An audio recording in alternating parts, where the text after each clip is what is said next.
আজ আমরা আপনাদের দেখাতে চলেছি গ্রামের একটি ঐতিহ্যবাহী উৎসব।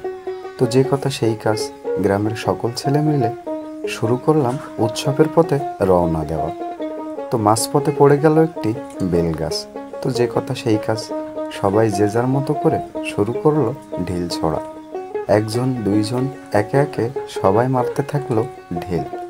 হঠাৎ একজন ইচ্ছে করে একটি রাখা সাইকেল দিল পুকুরে ফালাইয়ে। তো চলুন দেখে আসি কিভাবে ফালানো হলো সাইকেলটি। এটাও যেন আমাদের মজাটাকে দ্বিগুণ করে দিল। তো ইচ্ছা করে সাইকেলটাকে পুকুরে ফেলে দেওয়া হলো। তারপরে আবার সেই ছেলেটাই টেনে টেনে সাইকেলটা ডাঙায় উঠালো। তো ঢিল দিয়ে যখন বেল পড়া সম্ভব হচ্ছে না, তখন দুইজনে গিয়ে একটা লম্বা বাঁশ আনলো। বাঁশ দিয়ে এক মাথা দিয়ে বাড়াইতে থাকলো, অন্য পাশ দিয়ে আরেকজন গাছের চড়ায় উঠল। অবশেষে বেল পড়ল, তবে সেটা রাস্তার উপরে না, বরং পুকুরের মাঝখানে। তো অন্য কিছু ছেলে পেলে সেই বেলগুলো টুকাবার তালে থাকলো। তো অবশেষে দেখলাম বেশ কয়টি বেল পাড়া হয়ে গেছে। তা এখন ভাগাভাগির পালা। তো ভাগাভাগির পরে যে যার মতো গাছের সাথে ঘা দিয়ে বেলগুলো ফাটানো হচ্ছে। ইতিমধ্যে গাছে ওঠা ছেলেটিও নেমে এসেছে।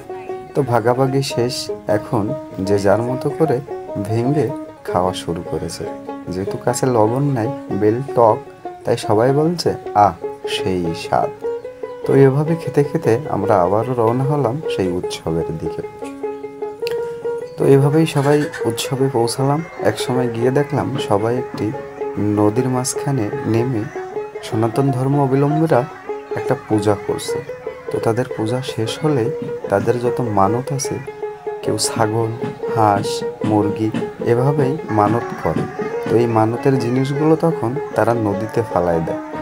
তো সবার উদ্দেশ্য একটাই, পূজা শেষ হলে কখন সেগুলো ছুঁড়ে মারবে। তো তা থেকে কেউ নারকেল ধরবে, কেউ ধরবে হাঁস, কেউ আবার মুরগি। ইতিমধ্যে শুরু হয়ে গেল হাঁস ধরার পালা। তো একটা মুরগি এবং একটা হাঁস নিয়ে চলছে তুমুল লড়াই। নদীর মাঝখানে এই লড়াই যেন এক অন্য ধরনের মজা এনে দেয়। ইতিমধ্যে একজন একটা মুরগি ধরে চলে আসছে ডাঙ্গার উপরে, আবার একজন খাসি নিয়ে চলে আসলো ডাঙ্গার পরে।